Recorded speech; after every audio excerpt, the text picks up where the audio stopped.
திருச்சிற்றம்பலம். வணக்கம். டெல்ஃப் பரீட்சை என்றால் என்ன? இந்த பரீட்சை எப்படி இருக்கும்? எப்படி நடக்கும்? என்னவெல்லாம் கேட்பார்கள்? எந்தெந்த விஷயத்தில் கவனமாக இருக்க வேண்டும்? எப்படி சிறப்பாக பதிலளிப்பது? என்று பல குழப்பத்தில் இருப்பவர்களுக்காக என்னால் முடிந்த ஒரு சிறிய உதவிதான் இந்த காணொளி. இதில் நாங்கள் பல விஷயங்கள் பார்க்கப் போகிறோம். தொடக்கம் முதல் முடிவு வரை விரிவாக ஒவ்வொரு பரீட்சையும் பார்க்கப் போகிறோம்.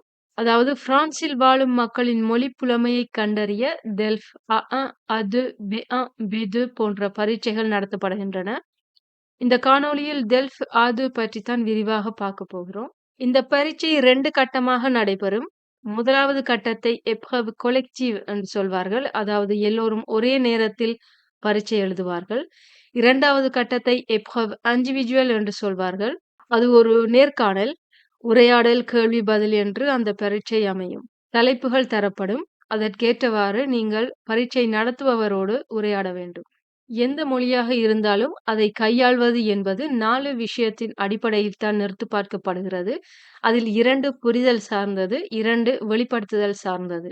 பேச்சு மொழி புரிதல் compréhension orale ஒரு உரையாடல்களின் போதும், தொலைக்காட்சி, வானொலி நிகழ்ச்சிகளில் வரும் செய்திகளை கேட்கும் பொழுதும், நீங்கள் எந்த அளவுக்கு புரிந்து கொண்டிருக்கிறீர்கள் என்பதை காட்டும். அடுத்தது எழுத்து மொழி புரிதல் compréhension écrit என்று சொல்வார்கள். அதாவது கடிதம், மருந்து துண்டு, அழைப்புதல்கள், விளம்பரங்கள் போன்றவற்றை காணும் பொழுதும், வாசிக்கும் பொழுதும் எந்த அளவுக்கு நீங்கள் தெளிவாக அதில் சொல்லப்படும் செய்திகளை புரிந்து கொண்டீர்கள் என்பதை காட்டும். 3வது மொழியை பேசுதல் எக்ஸ்பிரஷன் ஓரால் அல்லது ப்ரொடிக்ஷன் ஓரால் என்று சொல்வார்கள். அதாவது பதில் கூறுவது, பாட்டு பாடுவது, கவிதை சொல்வது, கதை வாசிப்பது போன்றவற்றை குறிக்கும். ஆனால் கவலைப்பட வேண்டாம். இந்த பரீட்சையில் யாரும் உங்களை பிரெஞ்சு மொழியில் பாட்டு பாடவோ, கவிதை பேசவோ கேட்கப் போவதில்லை. வெறும் அன்றாட வாழ்க்கையில் பயன்படுத்தப்படும் கேள்வி பதில்கள் தான் பரீட்சையில் வரும். ஆனால் இதிலும் ஒரு ட்விஸ்ட் இருக்குது. அதை பிறகு பார்ப்போம். 4வது மொழியை எழுதுதல் எக்ஸ்பிரஷன் écrite அல்லது ப்ரொடிக்ஷன் écrite. உதாரணத்திற்கு 2 நாள் லீவு வேண்டும் என்று கடிதம் எழுதுவது, பில்லை 3 முறையாக கட்ட விரும்புகிறேன் என்று எழுதுவது, என் குழந்தை நாளைக்கு பாடசாலை வராது என்று எழுதுவது, என் குழந்தை நாளைக்கு கேன்டீனில் சாப்பிடாது என்று எழுதுவது, இந்த மாதிரியான விஷயங்கள். இந்த 4 விஷயங்களையும் சோதிக்கத்தான் டெல்ஃப் வகை பரீட்சைகள் நடத்தப்படுகின்றன. இதில் பேச்சு மொழி புரிதல், எழுத்து மொழி புரிதல் மற்றும் மொழியை எழுதுதல் போன்ற பரீட்சைகள் 1ஆம் கட்ட தேர்வில் வரும். பேச்சு பரீட்சை 2ஆம் கட்டத்தில் நேர்காணல் வடிவில் வரும். இதில் மறைமுகமாக பேச்சு மொழி புரிதலும் சோதிக்கப்படும். ஏனென்றால் இன்டர்வியூவில் என்ன கேட்கிறார்கள் என்று உங்களுக்கு விளங்கவில்லை என்றால் உங்களால் சரியாக பதிலளிக்கவும் முடியாது. அனைத்து கேள்விகளும் உங்கள் அன்றாட வாழ்க்கையில் நடக்கும் நிகழ்ச்சிகளை அடிப்படையாக கொண்டு கேட்கப்படுபவை. அதனால் பெரும்பாலான சொற்கள் உங்களுக்கு தெரியும். அதை எவ்வாறு சேகரித்து பேசுகிறீர்கள், எழுதுகிறீர்கள் என்பதை தெரிந்து கொள்வதுதான் இந்த பரீட்சையின் நோக்கம். முதலாவது பரீட்சை பேச்சு மொழி புரிதல். இந்த பரீட்சையில் 4லிருந்து 5 ஆடியோக்கள் கேட்பீர்கள். ஒவ்வொரு ஆடியோவையும் 2 முறை ப்ளே செய்வார்கள். அதை கேட்டு சரியான பதிலை தேர்வு செய்ய வேண்டும். 2வது பரீட்சை compréhension des écrits எழுத்து மொழி புரிதல். இதிலும் 4லிருந்து 5 டாக்குமெண்ட்ஸ் கேள்விகளோடு இருக்கும். நீங்கள் சரியான பதிலை தேர்வு செய்ய வேண்டும். 3வது கொஞ்சம் கடினமான பரீட்சை. இதில் 1லிருந்து 2 தலைப்புகள் தரப்பட்டிருக்கும். அதற்கு ஏற்றவாறு 60 சொற்களுக்கு குறையாமல் நீங்கள் பதில் எழுத வேண்டும். உதாரணத்திற்கு, நேற்று உங்கள் பிறந்த நாளை நீங்கள் குடும்பத்தாரோடும், நண்பர்களோடும் கொண்டாடி இருக்கிறீர்கள். அதைப் பற்றி உங்கள் பிரெஞ்சு நண்பருக்கு இமெயில் எழுத வேண்டும். அடுத்தது எக்ஸ்பிரஷன் ஓரால் பேச்சு பரீட்சை. இது 3 கட்டமாக நடைபெறும். முதலாவது ஒரு இன்டர்வியூ. பரீட்சை நடத்துபவரோடு 2 நிமிடம் நீங்கள் உரையாட வேண்டும். அவர் கேட்கும் கேள்விகளுக்கு நீங்கள் பதிலளிக்க வேண்டும். உதாரணத்திற்கு, உங்கள் பேர் என்ன? எங்கு வசிக்கிறீர்கள்? உங்களுக்கு என்ன பிடிக்கும்? போன்ற சிம்பிள் கேள்விகளுக்கு நீங்கள் பதிலளிக்க வேண்டும். 2வது மோனோலோக் தனிப்பேச்சு. பல தலைப்புகள் மறைத்து வைக்கப்பட்டிருக்கும். நீங்கள் 2 துண்டுகளை தேர்வு செய்ய வேண்டும். எந்த துண்டில் இருக்கும் தலைப்பு உங்களுக்கு இலகுவாக படுகிறதோ அதைப் பற்றி நீங்கள் 2 நிமிடம் பேச வேண்டும். நீங்கள் தயாராகுவதற்கு 5 நிமிடங்கள் தரப்படும். உதாரணத்திற்கு, இந்த தலைப்பில் உங்களுக்கு கடலுக்கு செல்வது பிடிக்குமா? இல்லை மலையை சுற்றி பார்ப்பது பிடிக்குமா? விடுமுறைகளின் பொழுது எங்கு செல்வீர்கள்? போன விடுமுறையில் எங்கே சென்றீர்கள்? போன்ற கேள்விகள் இருக்கிறது. இதை வைத்து நீங்கள் 2 நிமிடம் இதைப் பற்றி பேச வேண்டும். பரீட்சை நடத்துபவர் உங்களிடம் எந்த கேள்வியும் கேட்க மாட்டார். 3வது எக்ஸர்சிஸ் ஆன் இன்டராக்ஷன். இங்க தான் ஒரு ட்விஸ்ட். உங்களை பாடச் சொல்ல மாட்டார்கள், கவிதை சொல்லச் சொல்ல மாட்டார்கள். ஆனால், ஒரு நாடக தலைப்புக்கு ஏற்றவாறு பேசச் சொல்வார்கள். இதிலும் பல தலைப்புகள் மறைத்து வைக்கப்பட்டிருக்கும். நீங்கள் 2 தலைப்பை தேர்வு செய்ய வேண்டும். எந்த துண்டில் இருக்கும் தலைப்பு உங்களுக்கு இலகுவாக படுகிறதோ, அதைப் பற்றி பரீட்சை நடத்துபவரோடு நீங்கள் தலைப்புக்கேற்றவாறு உரையாட வேண்டும். நீங்கள் தயாராகுவதற்கு 5 நிமிடங்கள் தரப்படும். உதாரணத்திற்கு, நீங்கள் பிரான்சில் வசிக்க விரும்புகிறீர்கள். ஒரு வீடு எடுப்பதற்காக ஒரு வீட்டுத் தரகரை சந்திக்கிறீர்கள். அவரோடு அது சம்பந்தமாக 4 நிமிடங்கள் உரையாட வேண்டும். பரீட்சை நடத்துபவர் வீட்டுத் தரகராகவும், நீங்கள் வீடு தேடுபவராகவும் நடிக்க வேண்டும். இந்த டெல்ஃப் ஆது பரீட்சை வந்து 2 மணித்தியாலங்கள் நடைபெறும். மொத்த மதிப்பெண்கள் 100. ஆனால் நீங்கள் பாஸ் ஆவதற்கு 50 மதிப்பெண்கள் போதுமானது. இனி இந்த 4 வகை பரீட்சைகளுக்கும் எப்படி பதிலளிப்பது என்பதை விரிவாக பார்ப்போம். அதற்கு முன் நீங்களும் இந்த பரீட்சையை என்னோடு எழுதிப் பார்க்க விரும்பினால், ஒரு பேப்பரில் உங்கள் பதில்களை எழுதுங்கள். பின்பு அவற்றுக்கு எவ்வளவு மதிப்பெண்கள் எடுத்தீர்கள் என்பதை சரிபார்த்து நீங்கள் பாஸா இல்லையா என்பதை தெரிந்து கொள்ளுங்கள். இனி முதலாவது பரீட்சையான காம்ப்ரிஹென்ஷன் de l'oral பற்றி பார்ப்போம். இதன் கீழ் வரும் அத்தனை கேள்விகளுக்கும் பதில் ஆடியோவில் இருக்கும். கவனமாக கேட்டு பதிலளிக்க வேண்டும். முதலாவது எக்ஸர்சைஸில் 6 ஒலிப்பதிவுகள் இயக்கப்படும். ஒவ்வொன்றுக்கும் ஒரு கேள்வி கேட்கப்படும். நீங்கள் சரியான பதிலை தேர்வு செய்ய வேண்டும். ஆடியோ தொடங்கும் பொழுது இந்த பரீட்சை பற்றி ஒரு முன்னறிவிப்பு சொல்லப்படும்.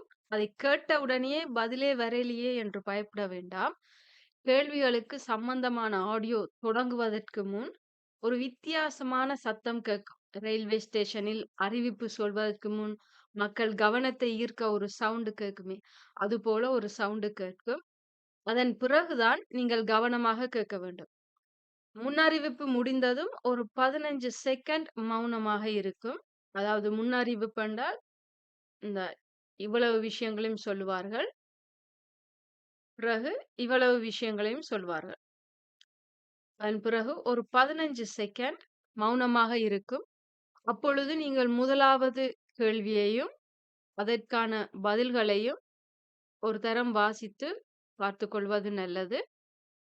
15 செகண்ட் முடிந்தவுடன் அந்த அறிவிப்பு சத்தம் கேட்கும். கேட்ட பிறகு கேள்விக்கான ஆடியோ இயக்கப்படும். அது முடிந்தவுடன் மீண்டும் ஒரு 10 செகண்ட் மௌனமாக இருக்கும். அதன் பிறகு 2வது முறையாக அதே ஆடியோ வாசிக்கப்படும். அதன் பிறகு ஒரு 10 செகண்ட் மௌனமாக இருக்கும். அதற்கு பிறகு அடுத்த டாக்குமெண்ட்ஸ், அடுத்த கேள்விக்கான ஆடியோ வாசிக்கப்படும். இப்பொழுது நாங்கள் அந்த முன்னறிவிப்பு எப்படி இருக்கும் என்பதை கேட்போம். Ministère de l'Éducation nationale, Centre international d'études pédagogiques. DELF niveau A2 du cadre européen commun de référence pour les langues. Épreuve orale collective. Vous allez écouter plusieurs documents. Il y a 2 écoutes. Avant chaque écoute, vous entendez le son suivant. Dans les exercices 1, 2 et 3, pour répondre aux questions, cochez la bonne réponse. இதுதான் அந்த announce, அந்த முன்னறிவிப்பு. இப்போ இதுவரை tension இல்லாமல் நீங்கள் இருக்கலாம். Exercice 1. Vous écoutez des annonces publiques. Document 1. Lisez la question. Écoutez le document, puis répondez. Exercise 1, documents 1. இதற்கான ஆடியோவை கேட்போம். அது கேட்பதற்கு முதல் என்ன கேள்வி கேட்டிருக்கிறார்கள் என்று ஒரு தரம் வாசித்து பார்ப்போம். அதற்கான பதில்களையும் ஒரு தரம் வாசித்து பார்ப்போம். முதலாவதாக, vous écoutez des annonces publiques. அதாவது நீங்கள் இப்பொழுது பொது அறிவிப்புகளை கேட்கிறீர்கள். lisez la question. கேள்விகளை வாசியுங்கள். écoutez le document. கவனமாக கேளுங்கள். puis répondez. பின்பு பதிலளியுங்கள். qu'est-ce que vous devez faire? நீங்கள் என்ன செய்ய வேண்டும்? monter dans le bus. பஸ்ஸில் ஏற வேண்டுமா? avancer dans le bus. பஸ்ஸுக்குள் நகர்ந்து செல்ல வேண்டுமா? attendre le prochain bus. அடுத்த பஸ்ஸுக்காக வெயிட் பண்ண வேண்டுமா? இதுதான் கேள்வி. இவைகள்தான் பதில். இனி ஆடியோவில் என்ன சொல்லப்படுகிறது என்று பார்ப்போம். Exercice 1. Vous écoutez des annonces publiques. Document 1. Lisez la question. Écoutez le document, puis répondez. இப்பொழுது அந்த 15 செகண்டான மௌனம் ஓடிக்கொண்டிருக்கிறது. அது முடிந்தவுடன் ஒரு சத்தம் கேட்கும். அதற்கு பிறகு எக்ஸர்சைஸ் தொடங்கும். S'il vous plaît, il y a encore de la place à l'arrière du bus. Est-ce que vous pouvez vous déplacer un peu? Il y a des passagers qui veulent monter. Merci. voilà, இப்பொழுது அந்த audio முடிந்தது. அது முடிந்ததுக்காக எந்த சவுண்டும் ஒளிபரப்பப்பட மாட்டாது. ஆனால் அடுத்த 10 second ஆரம்பித்துவிடும். அதற்குள் நீங்கள் பதில் தெரிந்தால் தேர்வு செய்யலாம். இல்லையென்றால் 2வது தரம் கேட்டு அதன் பிறகு உங்கள் பதிலை தேர்வு செய்யலாம். Il y a encore de la place à l'arrière du bus. தயவு செய்து பேருந்தின் பின்புறத்தில் இன்னும் இடம் உள்ளது. Est-ce que vous pouvez vous déplacer un peu? நீங்கள் கொஞ்சம் நகர முடியுமா? Il y a des passagers qui veulent monter. பயணிகள் ஏற விரும்புகிறார்கள். Merci. நன்றி. இப்ப இதற்கான பதில் avancer dans le bus. இதை நீங்க சொல்லி இருந்தால் உங்களுக்கான மதிப்பெண் 2. அடுத்த டாக்குமெண்ட்ஸுக்கு போவோம். Document 2. Lisez la question. Écoutez le document, puis répondez. அப்ப நாங்கள் இப்போது கேள்வியை வாசிப்போம். À quel moment peut-on entendre ce message? அதாவது இந்த செய்தியை நாம் எப்பொழுது கேட்க முடியும்? Le matin காலையில், le midi மத்தியான வேளையில், le soir மாலையில். இப்பொழுது ஆடியோவை கேட்போம். Mesdames et messieurs, la piscine ferme dans 15 minutes. Merci de sortir de l'eau. Nous vous rappelons que nous sommes ouverts tous les jours de 8 heures à 19 heures. அறிவிப்பு முடிந்தது. பதில் தெரிந்திருந்தால் இப்பொழுதே அதை தேர்வு செய்யவும். அப்படி இல்லையெனில் ஒரு 10 செகண்ட் கழித்து 2வது முறை அது இயக்கப்படும் போது நாங்கள் விரிவாக பார்க்கலாம். Mesdames et messieurs, la piscine ferme dans 15 minutes. Mesdames et messieurs, la piscine ferme dans 15 minutes. இன்னும் 15 நிமிடங்களில் நீச்சக்குளம் மூடப்படும். Merci de sortir de l'eau. தயவு செய்து நீரில் இருந்து வெளியேறவும். Nous vous rappelons que nous sommes ouverts tous les jours de 8 heures à 19 heures. Nous vous rappelons que nous sommes ouverts tous les jours de 8 heures à 19 heures. பயன்பாட்டு நேரத்தை மீண்டும் உங்களுக்கு நினைவூட்டுகிறோம். தினமும் காலை 8 மணி முதல் மாலை 7 மணி வரை நாம் திறந்திருப்போம். இது காலை வேளையிலோ மத்தியான வேளையிலோ இந்த மாதிரி அறிவிப்புகளை கேட்க முடியாது. மாலை வேளையில் மட்டும்தான் இந்த மாதிரியான அறிவிப்பை கேட்க முடியும். நீங்கள் சே என்ற பதிலை தேர்வு செய்திருந்தால் உங்களுக்கு 1 பாயிண்ட். இனி அடுத்த டாக்குமெண்ட்ஸை பார்ப்போம். Document 3. Lisez la question. Écoutez le document, puis répondez. Comment est-ce que vous pouvez avoir des informations? மேலதிக தகவல்களை நீங்கள் எப்படி அறிய முடியும்? முதலாவது அவர்களிடம் நேரே சென்று விசாரிப்பது. 2வது வலைத்தளத்தில் போய் தேடுவது. 3வது தொலைபேசியில் தொடர்பு கொண்டு பேசுவது. இப்பொழுது நாங்கள் ஆடியோவை கேட்போம். Pour la semaine de la lecture, la bibliothèque propose des activités tous les jours de 18h à 20h. Pour connaître le programme, rendez-vous en ligne sur notre site. இப்பொழுது உங்களுக்கு பதில் தெரிந்துவிட்டால் அதை தேர்வு செய்யுங்கள். அப்படி இல்லையெனில் நாங்கள் இன்னொரு முறை விரிவாக இதை கேட்டு பார்ப்போம். Pour la semaine de la lecture, வாசிப்பு வாரத்திற்கு, la bibliothèque propose des activités tous les jours de 18h à 20h. நூலகம் ஒவ்வொரு நாளும் மாலை 6 மணி முதல் இரவு 8 மணி வரை சேவைகளை வழங்குகிறது. Pour connaître le programme, rendez-vous en ligne sur notre site. இந்த திட்டத்தை பற்றி அறிய எங்கள் வலைத்தளத்திற்கு செல்லவும். ஆகையால் சரியான பதில் வலைத்தளம். நீங்கள் வலைத்தளம் என்று சொல்லி இருந்தால் உங்களுக்கான மதிப்பெண் 1. இனி அடுத்த கேள்விக்கு போகலாம். Document 4. Lisez la question. Écoutez le document, puis répondez. நாங்கள் முதலாவதாக கேள்வியை வாசிப்போம். Qu'est-ce qui est interdit? நாம் என்ன செய்யக்கூடாது? Filmer, படமெடுப்பது. Téléphoner, தொலைபேசி பாவிப்பது. Photographier, புகைப்படம் எடுப்பது. இப்பொழுது ஆடியோவை கேட்போம். Bonsoir. Le concert va commencer. Merci d'aller à votre place. Nous vous informons qu'il est interdit de prendre des photos pendant le spectacle. Merci. இனி கொஞ்சம் விரிவாக பார்ப்போம். Bonsoir. மாலை வணக்கம். Le concert va commencer. கச்சேரி தொடங்க உள்ளது. Merci d'aller à votre place. தயவு செய்து உங்கள் இடத்திற்கு செல்லுங்கள். Nous vous informons qu'il est interdit de prendre des photos pendant le spectacle. நிகழ்ச்சியின் போது புகைப்படம் எடுப்பது தடை செய்யப்பட்டுள்ளது என்பதை தெரிவித்துக் கொள்கின்றோம். Merci. நன்றி. அதனால் இதற்கான சரியான பதில் புகைப்படம் எடுப்பது. இதற்கான மதிப்பெண் Document 5. Lisez la question. Écoutez le document, puis répondez. 5வது டாக்குமெண்ட்ஸ். கேள்வியை வாசிக்கவும், பிறகு ஆடியோவை கேட்டு பதிலளிக்கவும். Qu'est-ce que vous devez faire? நீங்கள் என்ன செய்ய வேண்டும்? முதலாவது படத்தில் பயணிகள் விமானத்தில் ஏறுகிறார்கள்.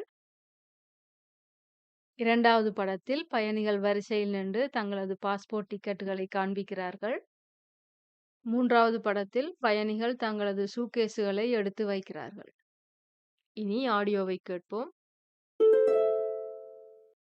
Votre attention, s'il vous plaît. Pour les passagers du vol Air France numéro 467, merci de venir porte 12 avec votre passeport et votre billet. L'avion va partir. பதில் தெரிந்தவர்கள் இப்பொழுது உங்கள் பதிலை தேர்ந்தெடுக்கலாம். இல்லையெனில் மறுமுறை விரிவாக இதை கேட்போம். Votre attention, s'il vous plaît. பயணிகள் கவனத்திற்கு. Pour les passagers du vol Air France numéro 467, merci de venir porte 12 avec votre passeport et votre billet.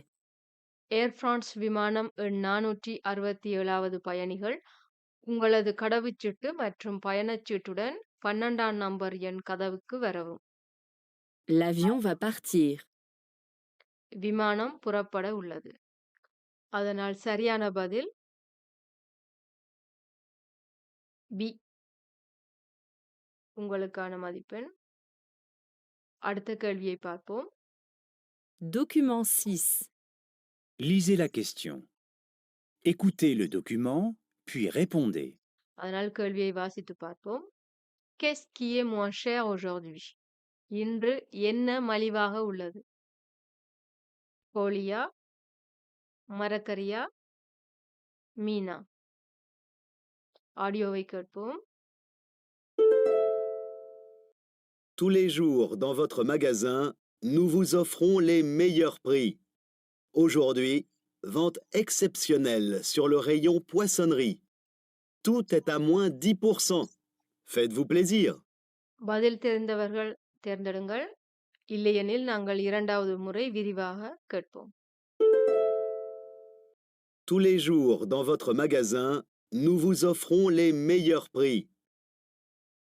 உங்கள் கடையில் ஒவ்வொரு நாளும் நாங்கள் உங்களுக்கு சிறந்த விலையில் பொருட்களை வழங்குகின்றோம்.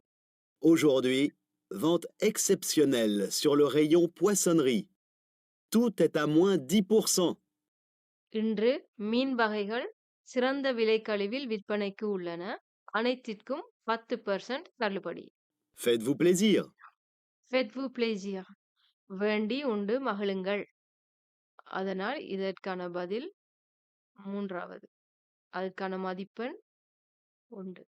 இனி நாங்கள் அடுத்த எக்ஸர்சைஸை பார்ப்போம். இதுவும் முதலாவது எக்ஸர்சைஸ் போலதான்.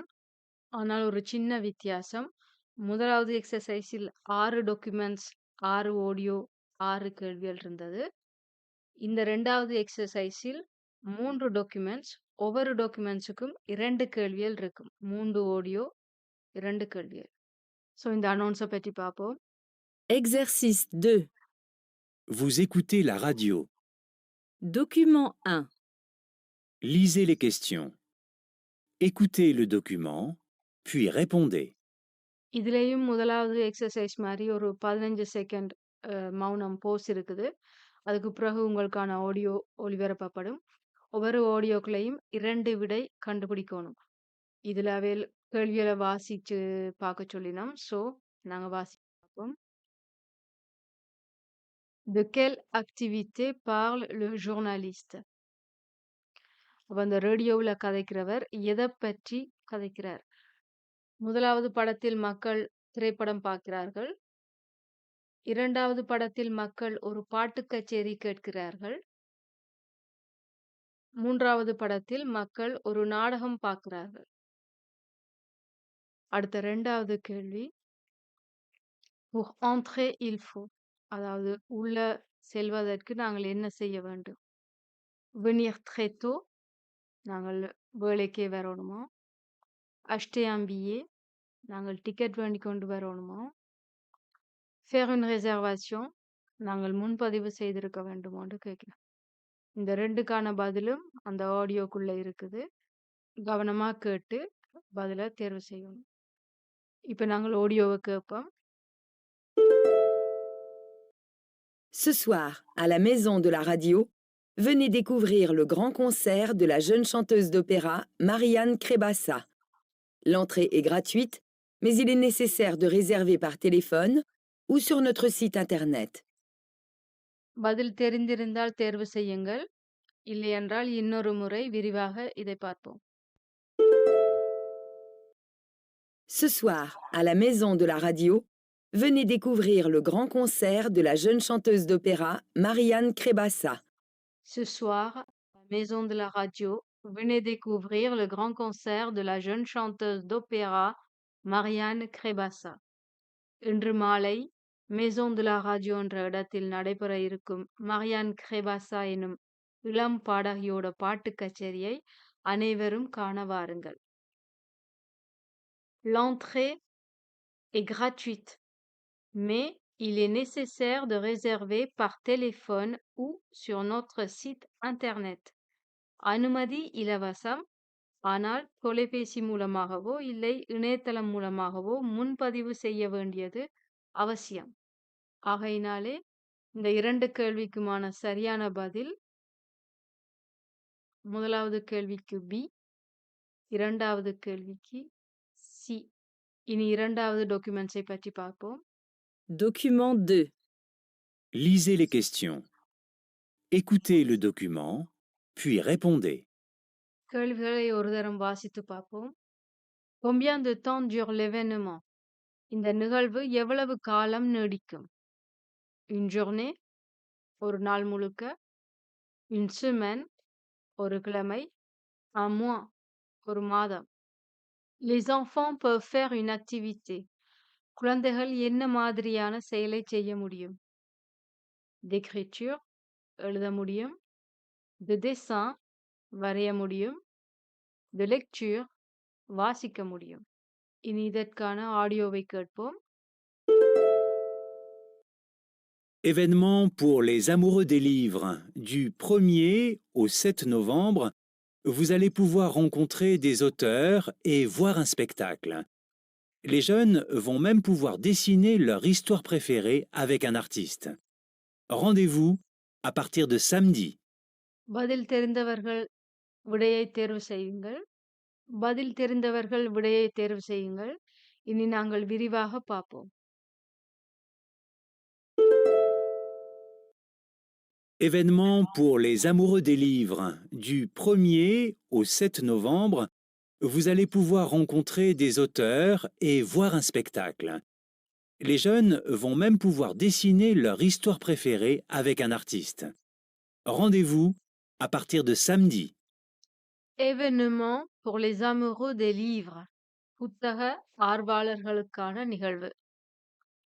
Du 1er au 7 novembre, vous allez pouvoir rencontrer des auteurs et voir un spectacle.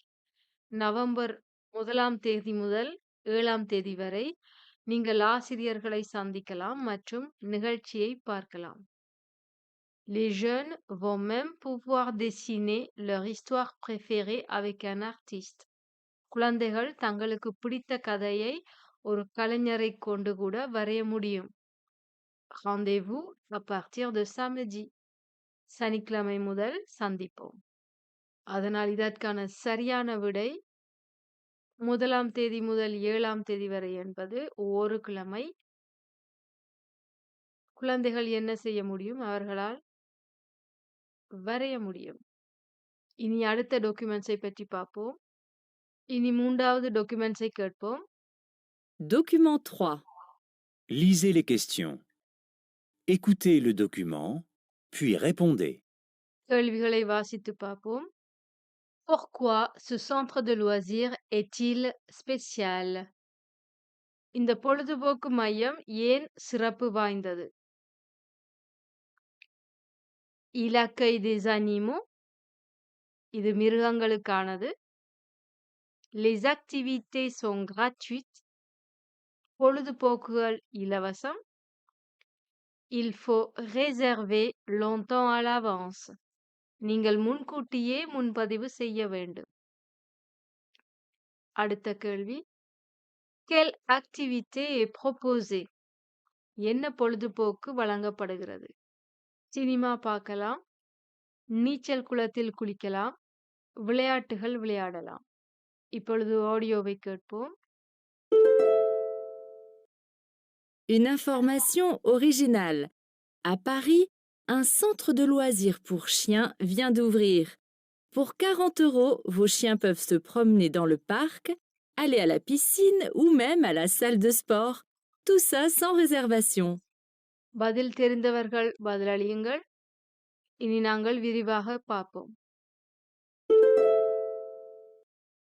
Une information originale. À Paris, un centre de loisirs pour chiens vient d'ouvrir. Pour 40 €, vos chiens peuvent se promener dans le parc, aller à la piscine ou même à la salle de sport. Tout ça sans réservation. Une information originale.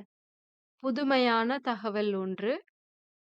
À Paris, un centre de loisirs pour chiens vient d'ouvrir. பாரிஸில் நாய்களுக்கான பொழுதுபோக்கு மையம் ஒன்று திறக்கப்பட்டுள்ளது. Pour 40 €, vos chiens peuvent se promener dans le parc, aller à la piscine ou même à la salle de sport. 40 ஈரோக்களுக்கு உங்கள் நாய்கள் பூங்காவில் உலா வரலாம், நீச்சல் குளத்தில் குளிக்கலாம் அல்லது உடற்பயிற்சி கூடத்திற்கு கூட செல்லலாம். Tout ça sans réservation. இவை அனைத்திற்கும் முன்பதிவு தேவையில்லை. அதனால் சரியான பதில் Il accueille des animaux et ils peuvent aller à la piscine. இனி 3வது எக்ஸசைஸை பற்றி பார்ப்போம். இந்த எக்ஸசைஸில் ஒரு ஆடியோக்கு 6 கேள்விகள் கேட்பார்கள். அதாவது 1வது எக்ஸசைஸில் ஒரு ஆடியோக்கு 1 கேள்வி கேட்டார்கள். 2வது எக்ஸசைஸில் ஒரு ஆடியோக்கு 2 கேள்விகள் கேட்டார்கள். இந்த 3வது எக்ஸசைஸில் ஒரு ஆடியோக்கு 6 கேள்விகள் கேட்பார்கள். குறுகிய நேரத்தில் நிறைய விஷயங்கள் சொல்லப்படும். அதனால் கவனமாக கேளுங்கள். மேலும் ஒரு தகவல். இந்த எக்ஸசைஸில் உங்களுக்கான அந்த மௌன நேரம், போஸ்ட் நேரம் 30 செகண்ட். இப்பொழுது ஆடியோவை கேட்போம். Exercice 3. Vous écoutez ce message sur un répondeur téléphonique. Lisez les questions. Écoutez le document, puis répondez. Vous travaillez dans une pâtisserie. நீங்கள் ஒரு பேக்கரியில் வேலை செய்கிறீர்கள். Vous écoutez ce message sur un répondeur téléphonique. தொலைபேசியில் பதிவு செய்யப்பட்ட ஒரு செய்தியை கேட்கிறீர்கள். அதில் என்ன சொல்கிறார்கள் என்று கவனமாக கேட்டு, கேள்விகளுக்கு சரியான பதிலை தேர்வு செய்ய வேண்டும்.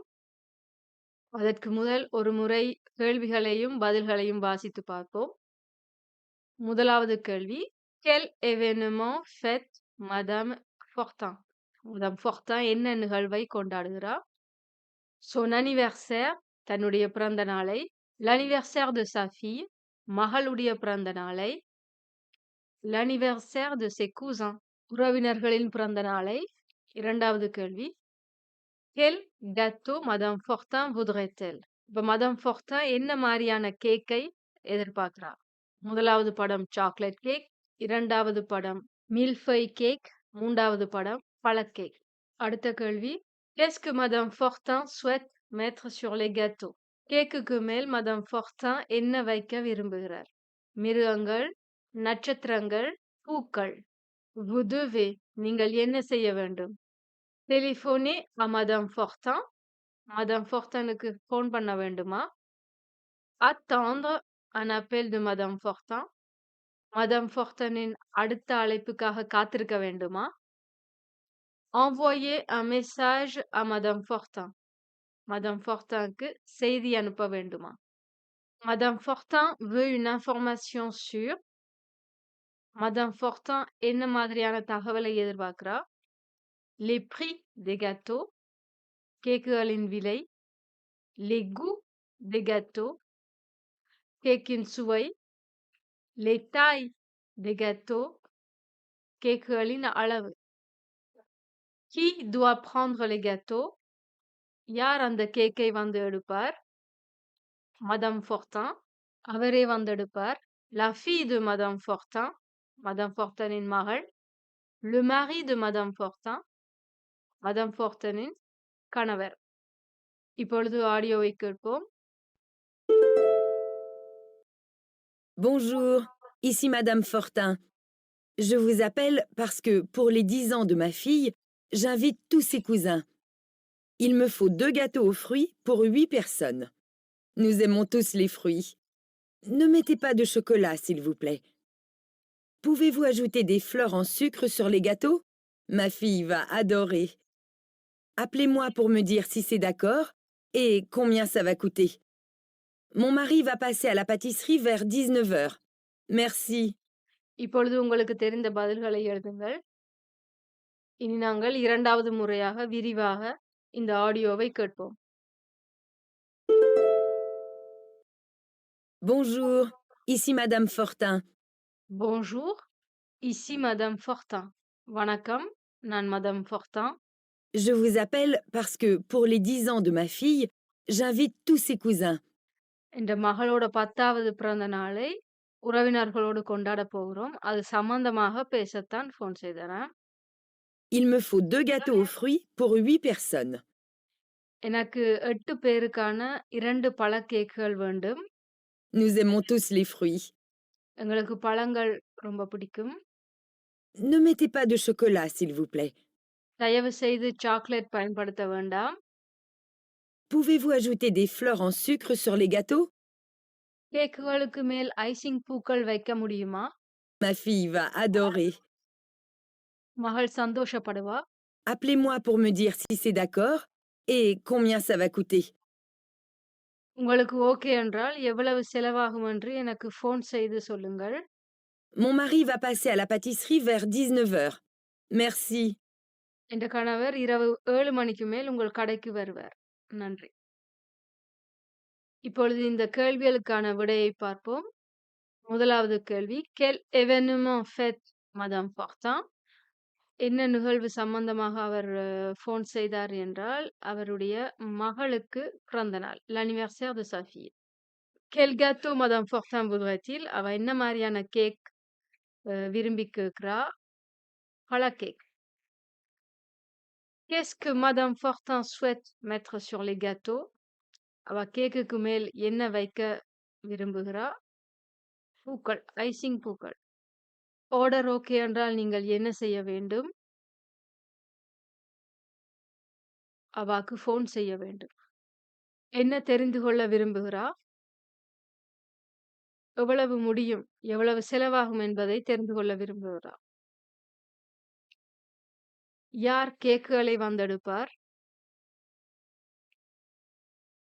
அவரின் கணவர் அந்த கேக்குகளை சென்றெடுப்பார். Exercice 4, 4வது எக்ஸர்சைஸ். Vous écoutez 4 dialogues. இதில் நீங்கள் 4 உரையாடல்களை கேட்பீர்கள். Cochez pour associer chaque dialogue à la situation correspondante. ஒவ்வொரு உரையாடலையும் அதோடு தொடர்புடைய தலைப்புடன் இணைக்க வேண்டும். Attention, il y a 6 situations mais seulement 4 dialogues. ஆனால் கவனம், 6 தலைப்புகளுக்கு 4 உரையாடல்கள் மட்டுமே உள்ளன. அதாவது 2 தலைப்புகளுக்கு டயலாக் இருக்காது. Lisez les situations, écoutez les dialogues, puis répondez. அதனால் அனைத்து தலைப்புகளையும் ஒரு முறை கவனமாக வாசித்து பார்க்கவும், பின்பு உரையாடல்களை கேட்டுவிட்டு பதிலளிக்கவும். A. Inviter quelqu'un. ஒருத்தரை அழைப்பது. B. Remercier quelqu'un. ஒருவருக்கு நன்றி சொல்வது. C. Demander un service. ஒரு உதவி கேட்பது. D. Accepter des excuses. மன்னிப்பை ஏற்றுக்கொள்வது. E. S'informer sur les transports. போக்குவரத்தை பற்றி தகவல் பெறுவது. F. Se renseigner sur les horaires. நேரங்களை பற்றி தகவல் பெறுவது. நீங்கள் அனைத்தையும் வாசித்து பார்க்க உங்களுக்கு ஒரு 30 செகண்ட் அளிக்கப்படும். அதன் பிறகு ஆடியோ இயக்கப்படும். 4 டயலாக்குகளும் ஒன்றின் பின் ஒன்றாக சென்று கொண்டே இருக்கும். 4வது முடிந்தவுடன் ஒரு 30 செகண்ட் மௌனமாக இருக்கும். அதன் பிறகு மறுபடியும் முதலாவது டயலாகில் இருந்து 4வது டயலாக் வரை ஒன்றாகவே ஒளிபரப்பப்படும். அதன் பிறகு 30 செகண்ட் மௌனமாக இருக்கும். அத்தோடு இந்த முதலாவது கட்டமான பேச்சு மொழி புரிதல் பரீட்சை முடிவு பெறும். இனி 4வது எக்ஸர்சைஸை கேட்போம். Exercice 4. Vous écoutez 4 dialogues. Cochez pour associer chaque dialogue à la situation correspondante. Attention, il y a 6 situations, mais seulement 4 dialogues. Lisez les situations. Écoutez les dialogues, puis répondez. Dialogue 1. Tu as vu la nouvelle pizzeria à côté du métro? Oui, tu dois être content parce que tu adores la pizza. Très content. Ça te dirait d'aller dîner là-bas ce soir? D'accord. Dialogue 2. Excusez-moi, vous savez si ce bus va dans le centre-ville? Non, pas celui-ci. Le bus pour le centre vient de passer. Et le musée est loin d'ici? Oui, il y a presque 1 heure de marche. Ah, je vais attendre alors.